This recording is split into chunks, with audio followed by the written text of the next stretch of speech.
We are living in a time of extremes.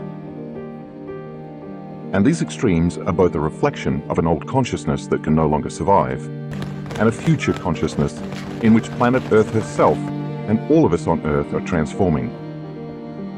This old consciousness is driven by survival emotions like hatred, violence, prejudice, anger, fear, suffering, competition, and pain. Emotions that serve to seduce us into believing we are separate from one another. The illusion of separation taxes and divides individuals, communities, societies, countries, and Mother Nature herself. The mindless, careless greed and disrespect of human activity is threatening life as we know it. By pure logic and reason, this type of consciousness cannot sustain itself for much longer. Undeniably, many of the current systems, whether political, economic, religious, cultural, educational, medical, or environmental, are being pulled apart as antiquated paradigms collapse. We can see this most prominently in journalism, where no one knows what to believe anymore. Hello and welcome to another episode of Diggin. There's some wild shit going on in the world right now. We're being pitted against each other, and it breaks my heart to see the world go like this. I think it's so important to get some perspective in the present moment, to see each other's perspectives for what it is, and come together with love and kindness and understanding. And hopefully we can make the changes for a better future. I wish you nothing but peace and love. Let's get it. When are we going to stop putting up with the idiots in this country and just say, it's mandatory to get vaccinated? F them, their freedom. I want my freedom to live. I want to get out of the house already. I want to go next door and play chess. This is not about freedom or personal choice. So he says right there, it's not about your freedom. It's necessary to give up your bodily freedom for the greater good, he says. Now, we're all about wanting to protect our loved ones and even ourselves, really. But when the government tells us we need to give up our bodily freedom, with the government's track record, should we automatically believe them? I don't think it should be mandatory. I wouldn't demand to be mandatory, but I would do everything in my power. Just like I don't think masks have to be made mandatory nationwide. The number of new cases is up more than 300% from a year ago. Dr. Fauci said that if hospitals get any more overcrowded, they're going to have to make some very tough choices about who gets an ICU bed. That choice doesn't seem so tough to me. Vaccinated person having a heart attack? Yes, come right on in. We'll take care of you. Unvaccinated guy who gobbled horse goo? Rest in peace, Wheezy.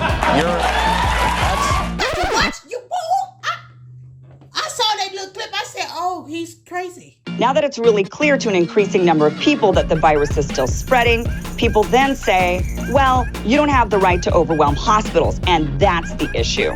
But the data the health officials used to claim that 99% of the hospitalizations and deaths are in the unvaccinated is data that's cumulative from January through July. Well, how many people were vaccinated in January? What about February, March, or April? What's most interesting about these mandates is that more and more people are becoming aware that the vaccines aren't necessarily stopping the spread. As people begin to find out that their coworker, aunt, friends, and half the Yankees baseball team has quote-unquote rare breakthrough cases, they begin to question the honesty of our health officials. So they make the move and look at Ethiopia. Get it out, son. According to the mainstream media, so many people are overdosing on ivermectin, an anti-parasite drug promoted by vaccine skeptics as a possible treatment for COVID-19. It appeared at Newsweek, Rolling Stone, the New York Daily News, but there's just one problem with this story.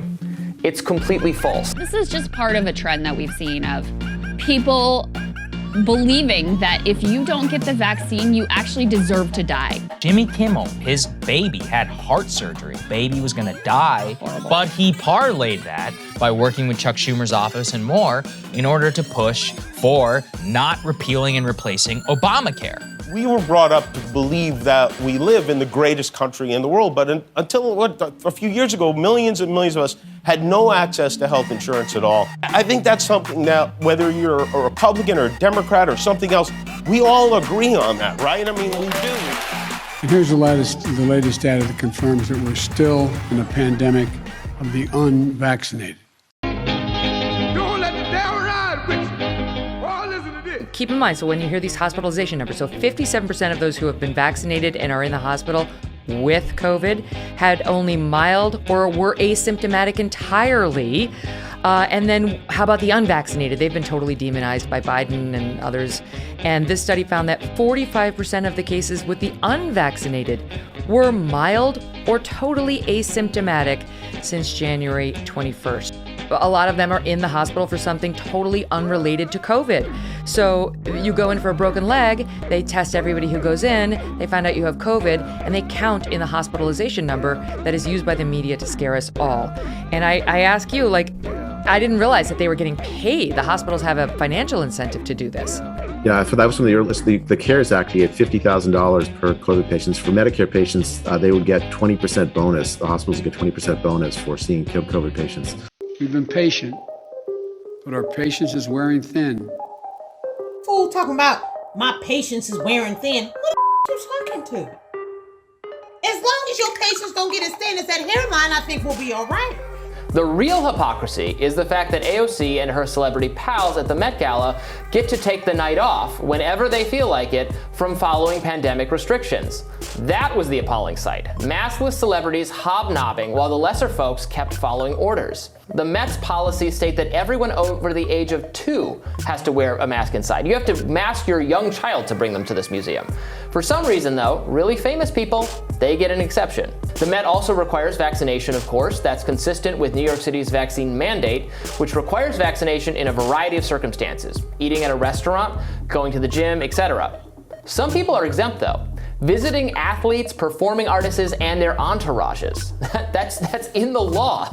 The vaccine mandate doesn't make exceptions for religious or conscientious objectors or for those who've had a prior infection. But if you're a famous person, the city won't make you show a vaccine card. Such people were also exempt from last year's quarantine orders. If the pandemic is over for Timothée Chalamet and Lil Nas X and Dan Levy and Billie Eilish, shouldn't it be over for everyone? What is going on in 1996? The last hurdle of a decade-long compensation claim battle.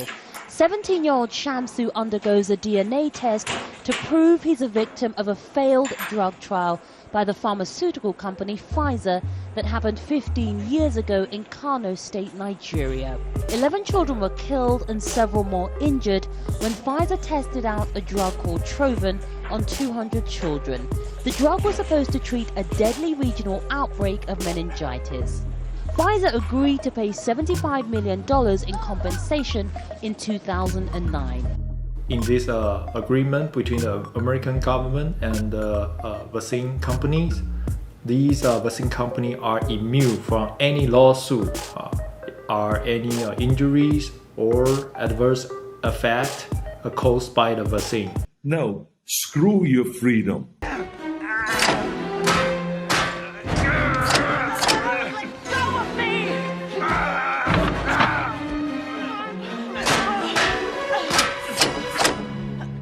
Guy's a fucking asshole. Not true. He's one of my best friends. Besides, he's got a big house and a Mercedes. You like Melina, right? Well, you get to fuck her every night. That's right. She's gonna be Hauser's babe. I'll bust his balls. Princess. We're having you fixed. You're gonna be respectful, compliant, and appreciative. The way a woman should be. Are we ignoring the science around coronavirus and how to treat it? COVID is linked to obesity. He said 78% of hospitalizations due to COVID are obese and overweight people. Is there an underlying problem that perhaps we've not given enough attention to? How the Diabetes Advisory Committee, the Cardiovascular Advisory Committee, the Cancer Advisory Committee all accepted funding from processed food industries. So they seem like reasonable observations to me.